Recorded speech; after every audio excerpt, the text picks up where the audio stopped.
అందరికీ నమస్కారం. కొత్త కథలోకి స్వాగతం. ఈ కథ పేరు దీపాలు వెలిగాయి కానే. రచన తురగా జానకి రాణి గారు. యువ మాసపత్రికలో 1963లో ప్రచురింపబడింది. చదువుతున్నది దేవి. ఇంకా కథలోకి వెళ్దామా? అరగంట నుంచి క్లాసులో వింటున్నదేమీ అర్థం కావడం లేదు వరలక్ష్మికి. పొద్దుటి నుంచి అలాగే ఉంది మనసు. సుడులుగా తిరుగుతున్నాయి ఆలోచనలు. నిన్న సాయంత్రం అన్నయ్య వచ్చి చీకటి పడే వరకు ఉన్నాడు. హాస్టల్ విజిటింగ్ టైం అయిపోయినప్పటికీ వార్డెన్తో చెప్పి తనతో మాట్లాడుతూ కూర్చుండిపోయాడు. ఆలోచించు వరం అన్నాడు చివరికి. ఎంతో వేదనతో ఎంతో సంకోచంతో ఎత్తాడు ఆ ప్రసక్తి అన్నయ్య. ఆలోచించడానికి ఏముంది? తన బ్రతుకులో తను ఆలోచించుకోవడానికి అవకాశం ఇచ్చే విధంగా ఏం జరిగింది కనుక. 11వ ఏట తను, నాన్న, అన్నయ్య కలిపి వెళ్ళారు ఆ ఊరికి. 18 ఏళ్ళైనా లేని ఆయనకి తన భర్తకి పెద్ద పెట్టున వచ్చిన విషజ్వరం నెల రోజులు వేధించింది. ఆ జ్వరం నిమ్మళించకూడదని, తనకి ఇంకా ఏ సుఖం ఉండరాదని అప్పుడే విధించాడు భగవంతుడు. కష్టము సుఖం కూడా అనుభవించడం చేతగాని వయస్సు అది. తన బ్రతుక్కి ఆ సంఘటన ఎంత గొడ్డలి పెట్టు అని గ్రహించుకోలేని స్థితిలో జరిగిపోయింది అది. తనని చూసి బావురమనే అమ్మని, నాన్నని, కానరాని గుబులతో మసలే అన్నయ్యనే చూసి తనకి ఏడుపొచ్చింది. అప్పుడు గాలిలో అప్పుడే దీపం కన్నా పదిలంగా చూసుకున్నారు తనని వాళ్ళు. 18-20 సంవత్సరాలు వచ్చేసరికి శరీరం అంతా కొత్త శక్తితో ఏమి చేద్దాము అన్న తహతహతో స్పందిస్తూ ఉంటే మనసు ఏమీ తోచక అలమటించింది. పేపర్లో ప్రకటన చూసి మెట్రిక్ పరీక్షకు చదివించే హాస్టల్లో చేర్పించారు నాన్న. తనలాంటి వాళ్ళు కొందరున్నారు ఆ హాస్టల్లో. పొద్దున్నే లేచినప్పటి నుంచి తనయుడు వాళ్లతో కలిసి పని పాఠాలు చేసుకోవడం, చదువుకోవడం, పండగలని, ఉత్సవాలని, పరీక్షలని, ఏదో ఒక సందడి హాస్టల్లో. వరలక్ష్మికి ఒక్కో సబ్జెక్టే చదువుతుంటే అర్థమైనట్టే ఉండేది కాదు. అంతలోనే చటుక్కున మబ్బులు విచ్చినట్టుగా అర్థం కావడం ప్రారంభమయ్యేది.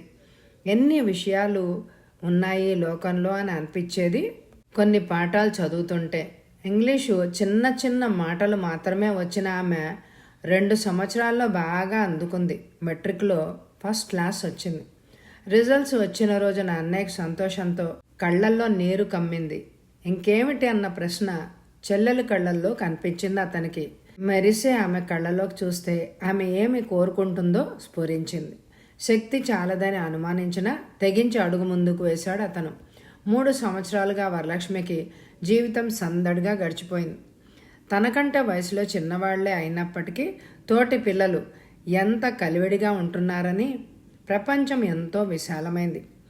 ఎవరి దోవన వారు నడుస్తూ ఉంటేనే బాట పక్కన చల్లని మంచినీళ్ళు అందించేందుకు, అయాచితంగా చేయూతనిచ్చేందుకు ఎందరున్నారని ఒకరి భుజం మీద ఒకరి చేతులేసుకుని హాయిగా ముందుకు పోవచ్చు అని అనిపిస్తుంది. పుస్తకాల్లో, పరీక్షల్లో, తోటి పిల్లల నవ్వుల్లో రాత్రిళ్ళు పట్టుదలగా తీక్షణంగా వెలుగుతున్నట్లుండే దీపాలలో ఏదో దారి స్ఫురించింది ఆమెకి. ఇంకా ఇంకా మెట్లున్నాయి ఎక్కవలసినవి. ఆకాశాన్ని అంటాలని తల ఎత్తి విశ్వవిద్యాలయ భవనాల మీదుగా తేలిపోతుండే తేలిమబ్బులు ఎన్నోసార్లు చూసింది. తేలిగ్గా పడి అడుగులతో లెక్కలేనన్ని మెట్లెక్కి ఆ భవనంలో నున్నని నేల మీద నడవాలి. అన్నయ్య కంఠం గాద్గదికమైంది. నిన్న సాయంత్రం తను కోసేసేలాగా అన్నది మాటలు. ఎవ్వరికి బరువు కావాలని అనుకోలేదు అన్నయ్య. కాలేజీలో చేరడం వల్ల అని చాలా కష్టపడి ఉండాలి అన్నయ్య మనసు. నువ్వు అలా అంటావని తెలిస్తే నేను ఇటువంటి ప్రసక్తి తెచ్చేవాడినే కాదు వరం. ఫస్ట్ క్లాస్లో పాస్ అయినానని నువ్వు సంతోషించావు. నీ ముఖం చూస్తుంటే నొసటన ఇంత కుంకుమ ఉంటే ముఖం ఎంత కళగా ఉండేదో అని అనిపించి నా గుండె తరుక్కుపోయింది వరం. అన్నయ్య కంఠంలో దుఃఖం అనిపించింది. అన్నయ్యని చూసి జాలి వేసి ఏడ్చింది. నాకొద్దన్నయ్య, నేను చదువుకుంటాను అని ఏడ్చింది. ఎంతసేపు మాట్లాడకుండా కూర్చొని చివరికి ఆలోచించు వరం అని చెప్పి వెళ్ళలేక వెళ్ళాడు అన్నయ్య. క్లాస్ అయిపోయింది. గంట కొట్టారు. వీపు మీద గట్టిగా చరిచి కంగ్రాచ్యులేషన్స్ ఓయ్ అన్నది ఒక అమ్మాయి. బయటకు వస్తుంటే వరలక్ష్మి బెత్తరపోయి ఎందుకని అన్నది. ఆ అమ్మాయి నవ్వింది. క్లాస్లో కూర్చుని ఏం చేస్తున్నావు? మార్కులు చదువుతుంటే భలే పోజులు ఇస్తావోయ్ అన్నది. తనకి ఇంగ్లీష్లో ఫస్ట్ మార్క్ వచ్చిందని తెలుసుకుంది. తర్వాత ఎంత పరధ్యానంలో పడిపోయాను అని అనుకుంది. ఆ రాత్రి 10 వరకు చదువుకుంటూ కూర్చున్నారు రూమ్లో వాళ్ళందరూ. వరలక్ష్మి దుప్పటి కప్పుకొని పడుకునే ఉంది మంచం మీద. తలనొప్పిగా ఉందా అని ఒకళ్ళిద్దరు పలకరించారు. కాదని తలూపింది ఆమె. దీపాలు ఆర్పేసి అందరూ పడుకున్నారు. తలుపులు కిటికీలు ఈదురుగాలికి చప్పుడవుతున్నాయి. పక్క రూమ్లో ఫ్యాన్ మెల్లగా తిరుగుతోంది. వరలక్ష్మి కళ్ళు తెరిచి చీకట్లోకి చూసింది. తన లక్ష్యమేమిటో తనకి ఎన్నోసార్లు గుర్తు వస్తూనే ఉంది. ఎన్నో మెట్లెక్కి తన జీవితం ఒక ఆశయానికి అంకితం చేయాల్సింది. లోకంలో ఎన్ని విషయాలున్నాయి తను నేర్చుకోవాల్సినవి. ఈ తరుణంలో ఎందుకు తన బ్రతుకు ఇంకో దారిని మళ్లించాలి? రెండో పెళ్లి చేసుకుని కొత్త బాధ్యతలు నెత్తిన వేసుకుంటే తన మనసుకి సంతృప్తి ఉంటుందా? ఎంత బంధనం, ఎంత బాధ్యత, మనసు ఎంత పని. అన్నయ్య బాధ్యత కూడా ఈ ఏడు తను బిఏ పూర్తి చేసేసరికి తగ్గిపోతుంది. అన్నయ్యకి తన చదువుకి వ్యాపకానికి దూరం చేసేస్తుంది పెళ్ళి. వరలక్ష్మి ఆలోచించడం అయిపోయింది. చటాలున లేచి తన మంచం పక్క కిటికీలో ఉన్న టేబుల్ ల్యాంప్ స్విచ్ వేసింది.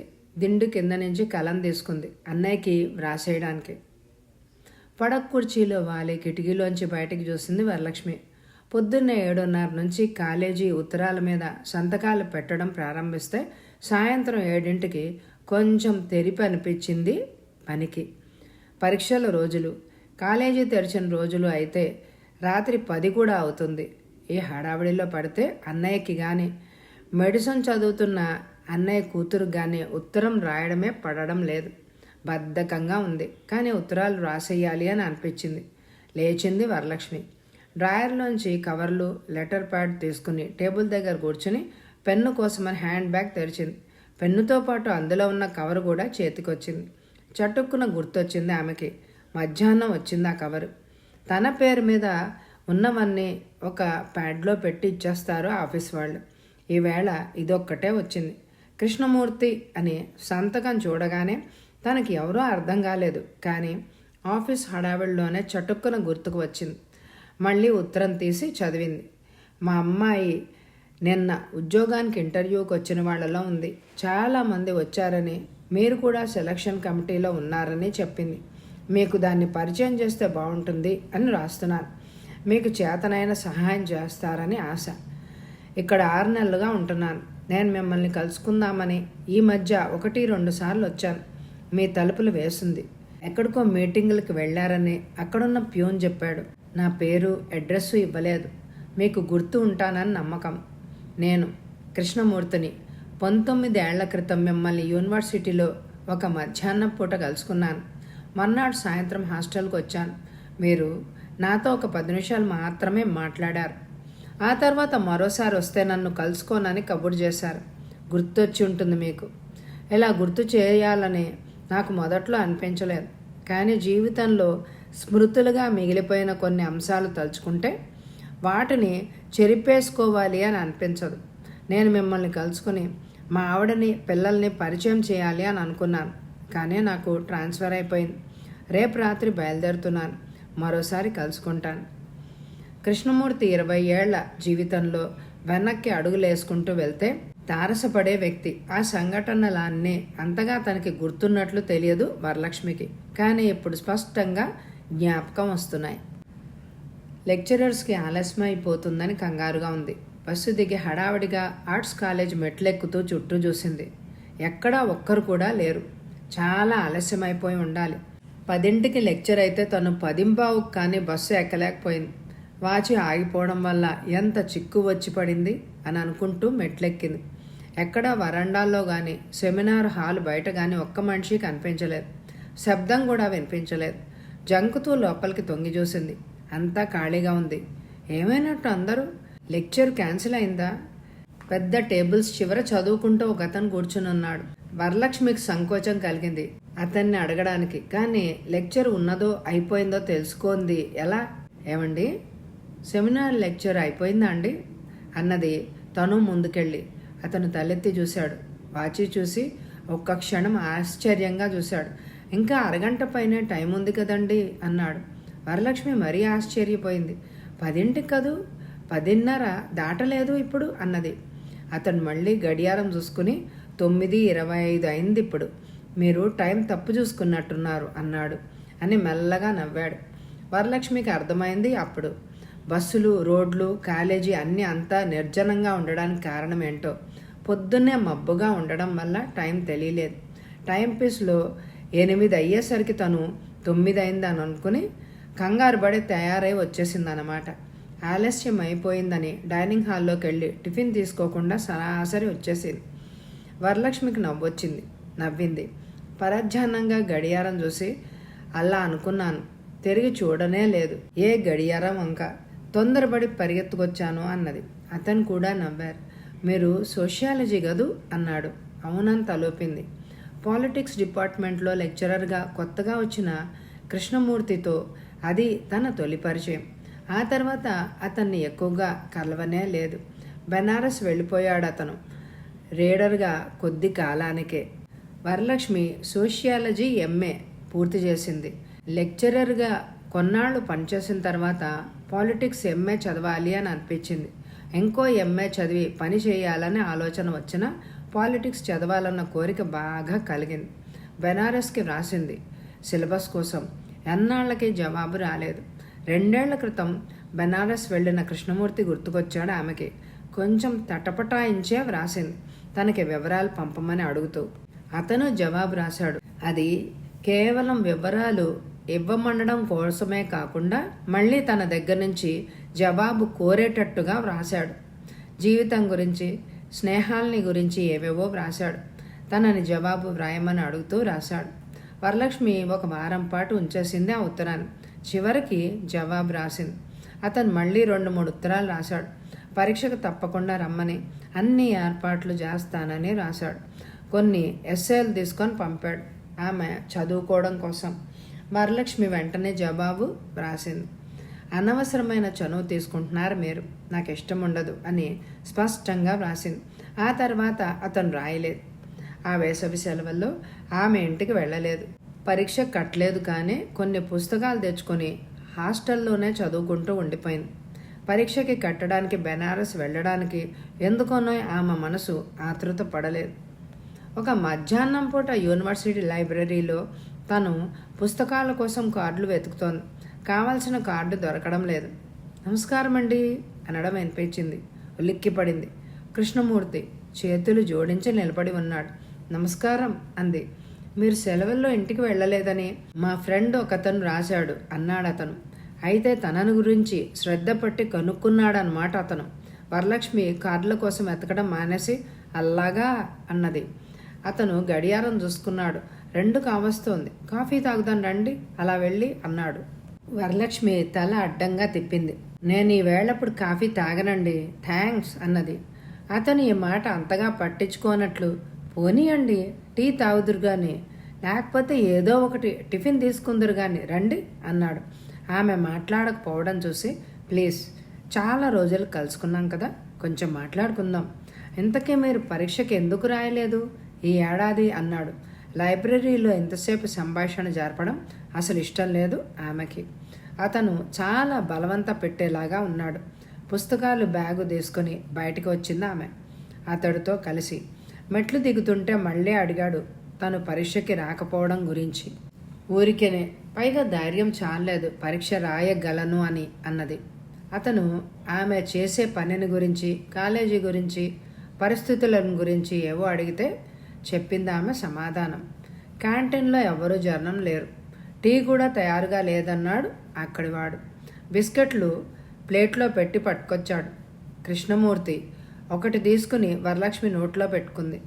పాత వాసన వేస్తున్నాయి అవి. ఎందుకు అధైర్యపడడం మీరు?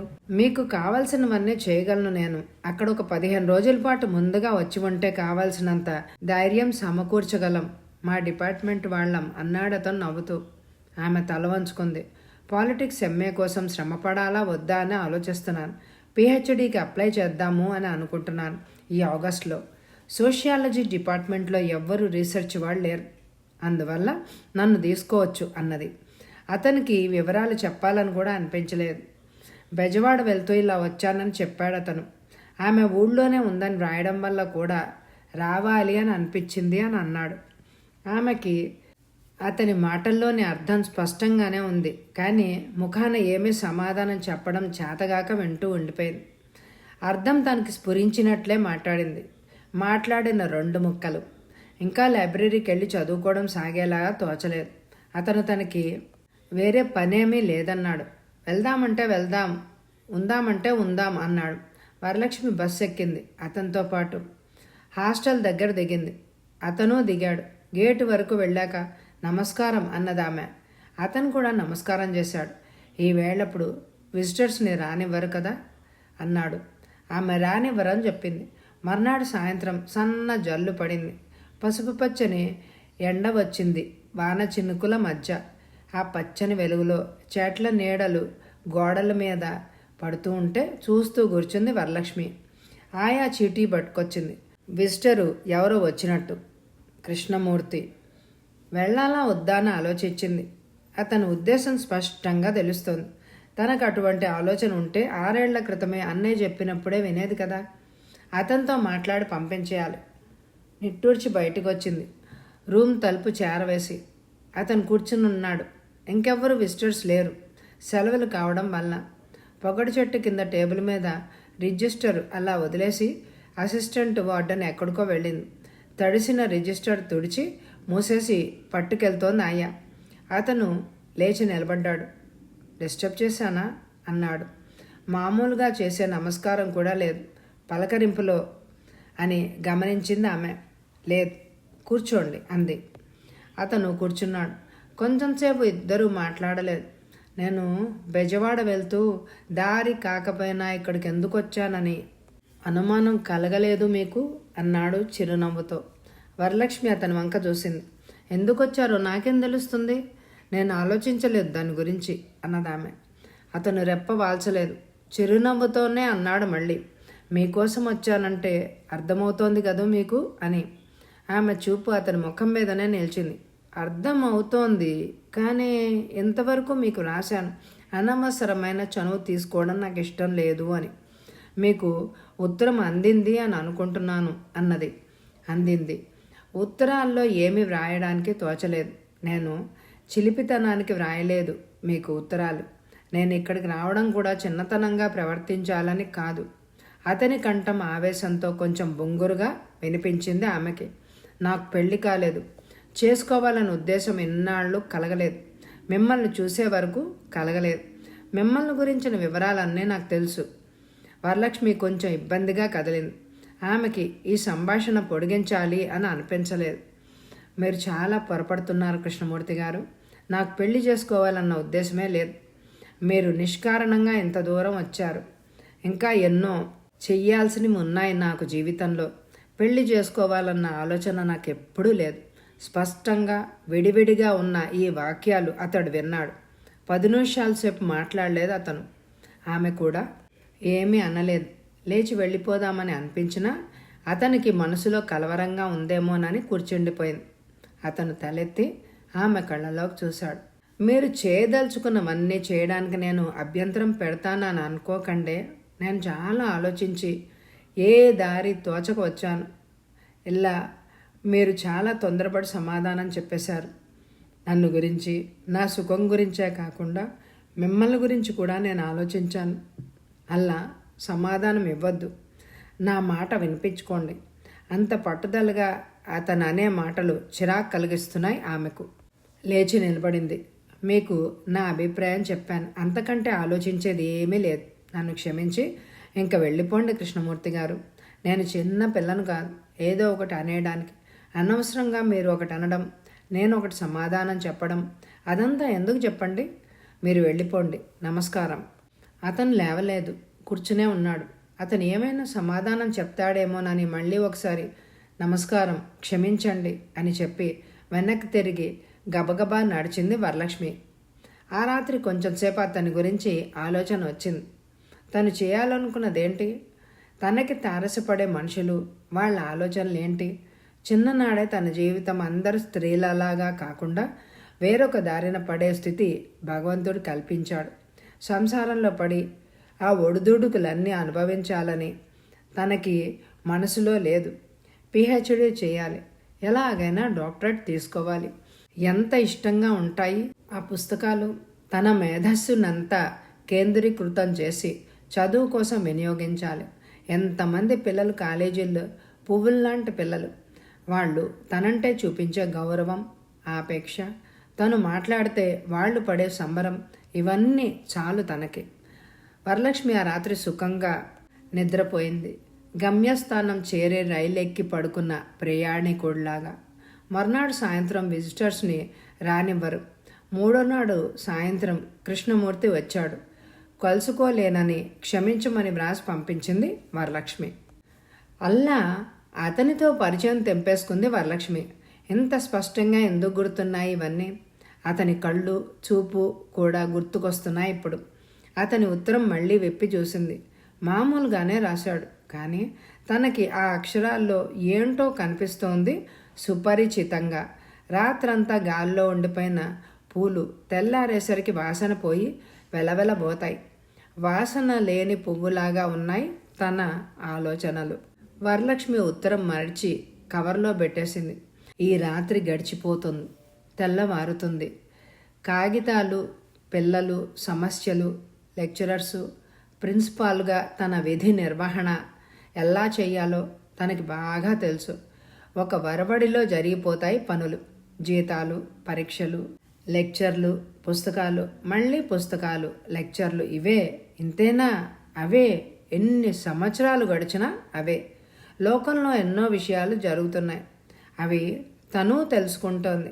వాటిని గురించి ఆలోచిస్తోంది. కానీ అవన్నీ ఇది వరకులా తనకి ఆవేశాలు రేకెత్తించడం లేదు.